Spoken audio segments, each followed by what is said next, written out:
हरे कृष्णा मित्रों, जय जय श्री राधे। श्रीमद् भगवद गीता के 15 दिवसीय अध्ययन शिविर में आपका वापस स्वागत है। आज हम अध्याय 7, जिसे कि भगवत ज्ञान के चैप्टर के नाम से भी जाना जाता है, उसका संक्षिप्त अध्ययन करेंगे। इसके प्रमुख 12 श्लोकों का हम आज अध्ययन करेंगे। आइए मंगलाचरण के द्वारा आज का क्लास प्रारंभ करते हैं। ओम अज्ञानतिमिरान्धस्य ज्ञानाञ्जनशलाकया चक्षुरुन्मिलितं येन तस्मै श्रीगुरुवे नमः। श्रीचैतन्यमनोभीष्टं स्थापितं येन भूतले स्वयं रूपः कदा मह्यं ददाति स्वपदान्तिकं। श्रीकृष्णचैतन्यप्रभुनित्यानन्द श्री अद्वैत गदाधर श्रीवासादि गौड़भक्तवृन्द। हरे कृष्णा कृष्ण कृष्ण हरे हरे, हरे राम राम राम हरे हरे। श्रीमद् भगवद गीता की जय। आज हम अध्याय 7 का अध्ययन करने वाले हैं, जिसे कि भगवत ज्ञान के नाम से भी जाना जाता है, क्योंकि इसमें भगवान के बारे में, भगवान के कारणों के बारे में, उनके ट्रांसेंडेंटल नेचर के बारे में ज्ञान दिया गया है। भगवान कृष्ण जो कि समस्त कारणों के कारण परम सत्य हैं, महात्मागण भक्तिपूर्वक उनकी शरण ग्रहण करते हैं, किंतु अपवित्र जन पूजा के अन्य विषयों की ओर अपने मन को मोड़ देते हैं। आइए इसके कुछ प्रमुख श्लोकों का हम अध्ययन करते हैं। श्रीमद् भगवद गीता की जय। श्लोक संख्या 7.3। मनुष्याणाम सहस्रेषु कश्चिद्यति सिद्धये यततामपि सिद्धानां कश्चिन् मां वेत्ति तत्त्वतः। इसमें कह रहे हैं कि कई हजार मनुष्यों में से कोई एक सिद्धि के लिए प्रयत्नशील होता है, और इस तरह सिद्धि प्राप्त करने वालों में से विरला ही कोई मुझे वास्तव में जान पाता है। इसमें भगवान कह रहे हैं कि दुनिया में तमाम लोग हैं, 800 करोड़ लोगों की आज की तारीख में आबादी है, परंतु क्या सभी भगवान कृष्ण के भावनामृत में लाभ उठा पाते हैं? क्या सभी लोग कृष्ण कॉन्शियस हैं? नहीं। सभी लोग अलग अलग धर्मों, अलग अलग जात पात, गुरु संप्रदाय को मानने वाले हैं। लोग डर के कारण, किसी रॉन्ग बिलीफ के कारण भी धर्म में आते हैं। इस चक्कर में आते हैं कि हम किसी देवी देवता की पूजा करके अपना कोई अभिष्ट सिद्ध करवा लेंगे, परंतु वो वास्तविक धर्म और भक्ति नहीं है। भगवान सिर्फ एक हैं, श्री कृष्ण, और उनकी उपासना करने का सिर्फ एक ही लक्ष्य होता है, प्रभु की शुद्ध भक्ति, उनका शुद्ध प्रेम प्राप्त करना, निष्काम भाव से उनकी सेवा करना और भगवान की शुद्ध भक्ति को प्राप्त करना। एक बहुत ही सुंदर श्लोक इस बारे में भक्ति रसामृत सिंधु में कहा गया है। श्रुति स्मृति पुराणादि पंचरात्र विधि विना एकांतिकी हरे भक्तिर रूपा तायैक कल्प्यते। ये कहते हैं वह भगवत भक्ति जो उपनिषदों, पुराणों तथा नारद पंचरात्र जैसे प्रामाणिक वैदिक ग्रंथों की अवहेलना करती है, समाज में व्यर्थ अव्यवस्था फैलाने वाली है। अर्थात जो भक्ति श्री कृष्ण के प्रति शुद्ध प्रेम की तरफ नहीं ले जाती है, वो डेफिनेटली लास्ट में आपको विनाश का ही कारण बनेगी। आइए अगले श्लोक की तरफ चलते हैं। श्लोक संख्या 7.4। भूमिरापो अनलो वायु खम मनो बुद्धिरेव च अहंकार इति यं मे भिन्ना प्रकृतिरष्टधा। दो श्लोक हैं, 7.4 और 7.5। इसमें भगवान की दो शक्तियां होती हैं, एक होती है अपराशक्ति और एक होती है पराशक्ति। इन दोनों के बारे में चर्चा की गई है। ये जो अपराशक्ति होती है, इसके 8 भाग होते हैं: पृथ्वी, जल, अग्नि, वायु, आकाश, मन, बुद्धि और अहंकार। ये जो मन, बुद्धि और अहंकार है, इसको सटल बॉडी कहते हैं, सूक्ष्म शरीर। और जो पराशक्ति होती है वो होता है जीव, आत्मा। तो आइए श्लोक का अध्ययन करते हैं। इसमें कह रहे हैं 7.4 में कि पृथ्वी, जल, अग्नि, वायु, आकाश, मन, बुद्धि तथा अहंकार, ये 8 प्रकार से विभक्त मेरी अपरा प्रकृतियां हैं। तो भगवान जो हैं, इस सृष्टि का संचालन अपनी परा और अपरा शक्ति के द्वारा करते हैं, जिसमें से जो उनकी इंफीरियर पावर्स हैं वो ये 8 हैं: पृथ्वी, जल, अग्नि, वायु, आकाश, मन, बुद्धि और अहंकार। परंतु इनसे जो श्रेष्ठ सुपीरियर क्वालिटी की शक्ति उनकी है, उसका वर्णन 7.5 में किया है। आइए उसका अध्ययन करते हैं। अपरियमतस्तन्यां प्रकृतिं विद्धि मे परां जीवभूतां महाबाहो ययेदं धार्यते जगत। भगवान कह रहे हैं, हे महाबाहु अर्जुन, इसके अतिरिक्त मेरी एक अन्य पराशक्ति है जो उन जीवों से युक्त है जो इस भौतिक अपरा प्रकृति के साधनों का विदोहन कर रहे हैं। अर्थात इसमें जीव के बारे में वर्णन किया गया है, आत्मा के बारे में वर्णन किया गया है। जो जीव है वो भगवान की सुपीरियर पावर है। वही बाकी की जो 8 शक्तियां हमने अभी पिछले स्लाइड्स में स्टडी किया, 7.4 में आप स्लाइड पे देख सकते हैं, पृथ्वी जल अग्नि वायु आकाश मन बुद्धि अहंकार, ये सभी इंफीरियर पावर्स हैं। जो सुपीरियर पावर होता है वो होता है आत्मा अर्थात जीव। इन दोनों शक्तियों के बारे में इन दोनों स्लाइड्स में समझाया गया है। आइए अगला श्लोक देखते हैं, श्लोक संख्या 7.7। मत्तः परतरं नान्यत् किंचिदस्ति धनंजय मयि सर्वमिदं प्रोतं सूत्रे मणिगणा इव। इसमें एक बहुत ही अच्छे एग्जाम्पल के द्वारा भगवान का, परमात्मा परमेश्वर का और जीव का संबंध बताया गया है। भगवान कह रहे हैं कि हे धनंजय, मुझसे श्रेष्ठ कोई सत्य नहीं है। जिस प्रकार मोती धागे में गुथे रहते हैं उसी प्रकार सब कुछ मुझ पर ही आश्रित है। आपने मोतियों की माला देखी होगी, उसमें बहुत सारे मन के मोती होते हैं पर वो एक धागे में गुथे हुए होते हैं। उस धागे के बिना उस माला का कोई अस्तित्व नहीं होता। उसी प्रकार हम सभी सूक्ष्म जीवात्माएं हैं और हमारा इस परमपिता परमेश्वर श्री कृष्ण के बिना कोई अस्तित्व नहीं है। यहाँ पे भगवान श्री कृष्ण की तुलना इस धागे से की गई है और हम सभी भक्तों, हम सभी जीवात्माओं की तुलना इन मोतियों से की गई है।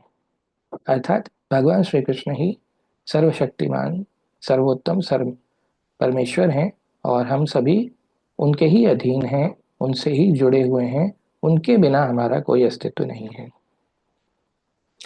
7.14 की चर्चा करते हैं।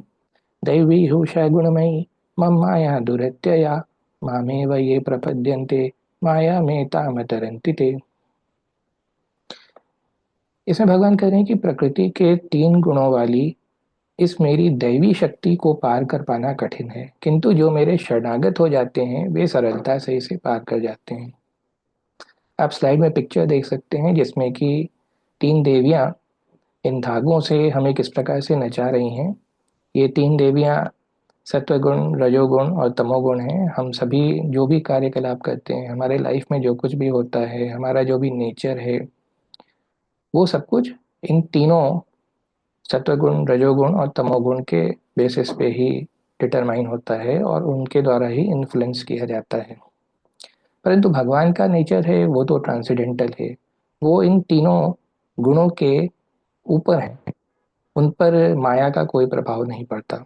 तो भगवान कहते हैं कि जो शुद्ध भक्त हैं, जो भगवान की शरण में आ जाते हैं, उन पर भी इन तीनों देवियों सत्वगुण, रजोगुण, तमोगुण, 3 मोड्स ऑफ मटेरियल नेचर का कोई इम्पैक्ट नहीं पड़ता। थोड़ा बहुत पड़ता भी है तो वो भगवान के सेवा में लगे रहने के कारण वो माया के वशीभूत नहीं होते और उन्हें भगवान की शुद्ध भक्ति प्राप्त हो जाती है। 7.15 में क्या कह रहे हैं? नमाम दुष्कृतिनो मूढ़ा प्रपद्यन्ते नराधमाः मायया प्रहित ज्ञाना आसुरम भाव आश्रिता। भगवान कह रहे हैं जो निपट मूर्ख हैं, जो मनुष्यों में अधम हैं, जिनका ज्ञान माया द्वारा हर लिया गया है, तथा जो असुरों की नास्तिक प्रवृत्ति को धारण करने वाले हैं, ऐसे दुष्ट मेरी शरण ग्रहण नहीं करते। आइए इसके बारे में हम चर्चा करते हैं। यहाँ पे 4 तरह के लोगों के बारे में चर्चा की गई है। मूढ़, नराधम, माया प्रहित ज्ञानी अर्थात भ्रमित मनोधर्मी वाले और नास्तिक। ये 4 प्रकार के दुष्कृति वाले जो लोग होते हैं वो कभी भी भगवान के चरण कमलों की शरण में नहीं जाते, भले ही सारे शास्त्र तथा आचार्य ऐसे उपदेश क्यों ना देते रहें। आपने बहुत सारे एग्जाम्पल्स महाभारत में या आज के लाइफ में भी देखे होंगे जहाँ पे सिर्फ जो शुद्ध भक्त हैं उन्हें ही भगवान के स्वरूप का ज्ञान हो पाता है। परंतु आप किसी दुष्ट, नराधम, मूढ़ नास्तिक व्यक्ति को चाहे जितना भी भगवान की भक्ति समझाइए, चाहे जितना भी भगवान के बारे में ज्ञान दीजिए, वो भगवान के उस रूप को नहीं मानेगा। वो भौतिक चीजों के पीछे ही भागता रहेगा। महाभारत काल में भी तमाम तरह के लोग थे। भीष्म पितामह भी हैं, द्रोणाचार्य भी हैं, दुर्योधन भी हैं, शिशुपाल भी हैं। पर सबों को भगवान के परमात्मा स्वरूप दर्शन नहीं हुए। कुछ लोगों को ही हुए, और बाकी जो नास्तिक लोग थे, मूर्ख थे, मूढ़ थे, नराधम थे, उन्हें भगवान एक नॉर्मल ग्वाल बाल के रूप में ही दिखाई पड़ रहे थे। तो इसमें भगवान ने श्लोक में यही चीज कही है कि जो निपट मूर्ख हैं, जो मनुष्यों में अधम हैं, जिनका ज्ञान माया द्वारा हर लिया गया है, तथा जो असुरों की नास्तिक प्रकृति को धारण करने वाले हैं, ऐसे दुष्ट मेरी शरण ग्रहण नहीं करते। ऐसे जो व्यक्ति हैं, वो भगवान के परमात्मा रूप को कभी भी स्वीकार नहीं करते और हमेशा भौतिक चीजों के पीछे ही भागते रहते हैं। आइए अगला श्लोक स्टडी करते हैं, 7.16।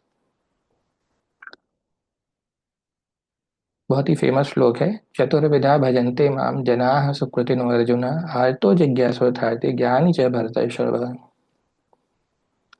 चार प्रकार के लोगों का इसमें वर्णन किया गया है। हालांकि ये जो चारों हैं, ये बहुत बड़े भक्त नहीं होते हैं, ऑर्डिनरी डिवोटीज होते हैं।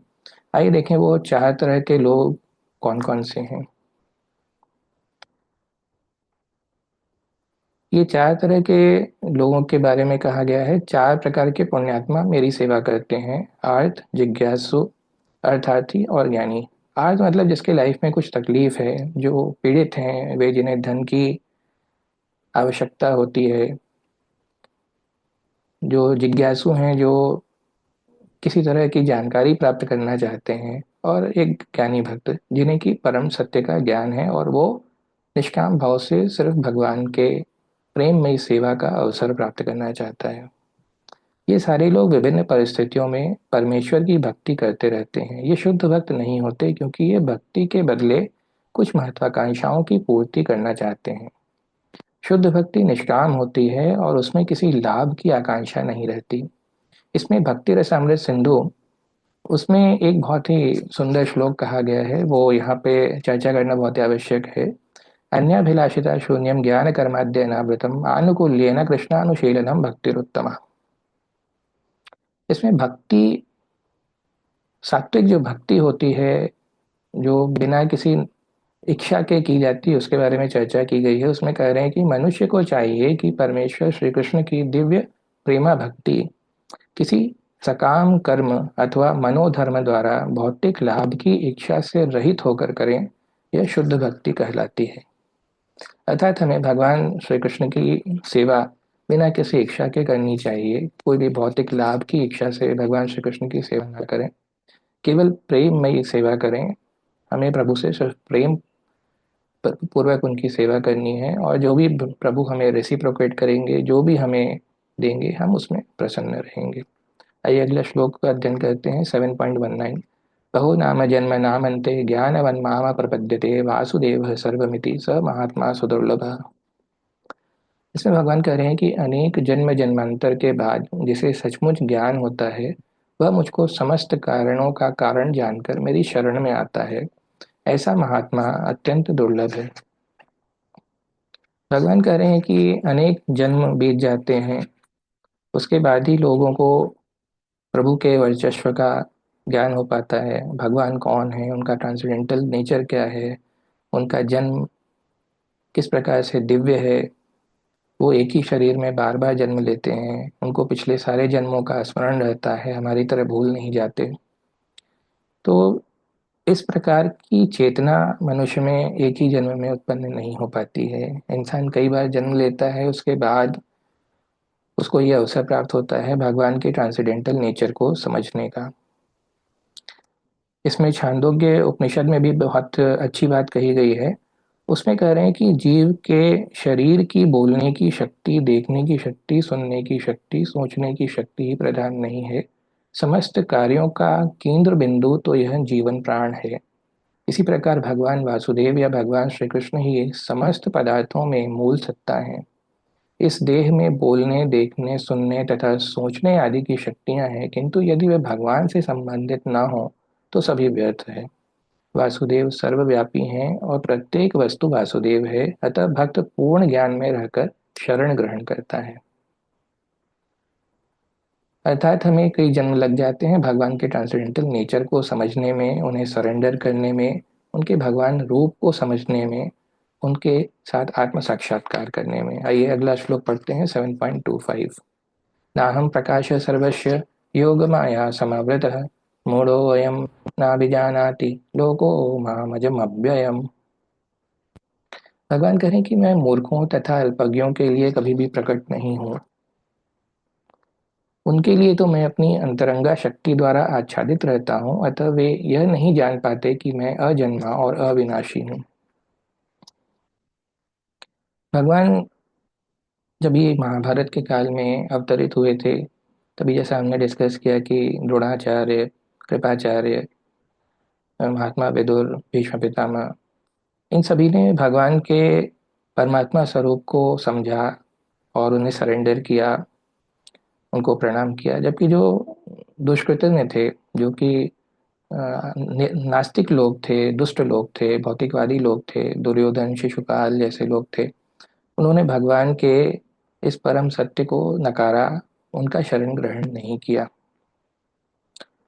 तो यहाँ पे भगवान कह रहे हैं कि मैं मूर्खों तथा अल्पज्ञों के लिए कभी भी प्रकट नहीं हूँ।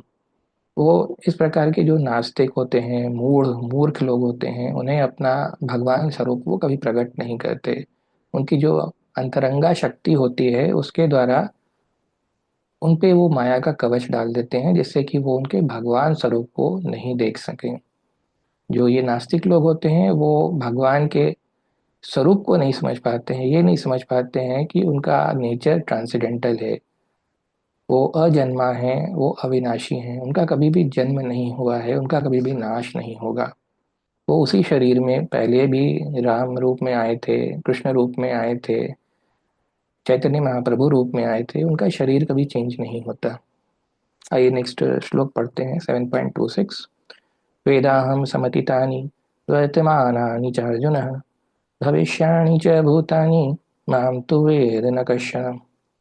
भगवान कह रहे हैं, हे अर्जुन, श्री भगवान होने के नाते मैं जो कुछ भूतकाल में घटित हो चुका है, जो वर्तमान में घटित हो रहा है और जो आगे होने वाला है, वह सब कुछ जानता हूँ।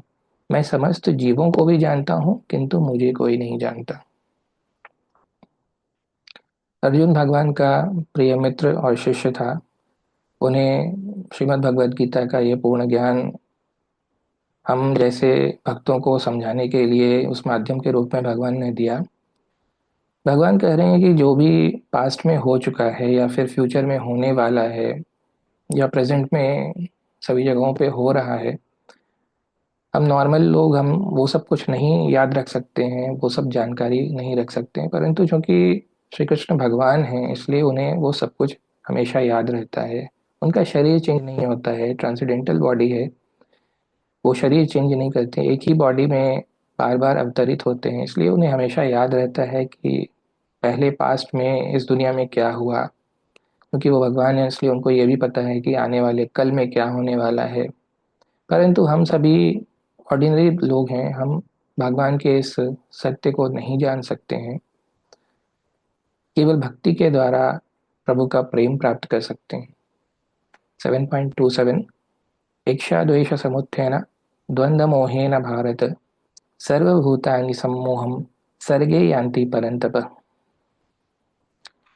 भगवान कह रहे हैं, हे भरतवंशी, हे शत्रु विजेता, समस्त जीव जन्म लेकर इच्छा तथा घृणा से उत्पन्न द्वंद्वों से मोहग्रस्त होकर मोह को प्राप्त होते हैं। भगवान कह रहे हैं कि इंसान ये सब सोचता है कि ये मेरी पत्नी है, ये मेरा घर है, मैं इस घर का स्वामी हूँ, मैं इस स्त्री का पति हूँ। ये सभी मोह के द्वंद्व हैं। जो लोग ऐसे द्वंद्वों में मोहग्रस्त रहते हैं वे निपट मूर्ख हैं और भगवान को नहीं समझ सकते। तो जो ऑर्डिनरी लोग हैं, जो नास्तिक लोग हैं, जो इस भवसागर में फंसे हुए लोग हैं, वो लोग जन्म लेकर के इच्छा और घृणा से उत्पन्न द्वंद्वों से मोहग्रस्त होकर के मोह को प्राप्त हो रहे हैं। परंतु जो भक्त लोग हैं, उन्हें भगवान की ट्रांसेंडेंटल नेचर का ज्ञान है, इसलिए वो इस भवसागर में नहीं फंसते हैं। आइए अगला श्लोक देखते हैं, 7.28। येषां त्वन्तगतं पापं जनानां पुण्यकर्मणां ते द्वन्द्वमोहनिर्मुक्ता भजन्ते माम दृढ़व्रताः।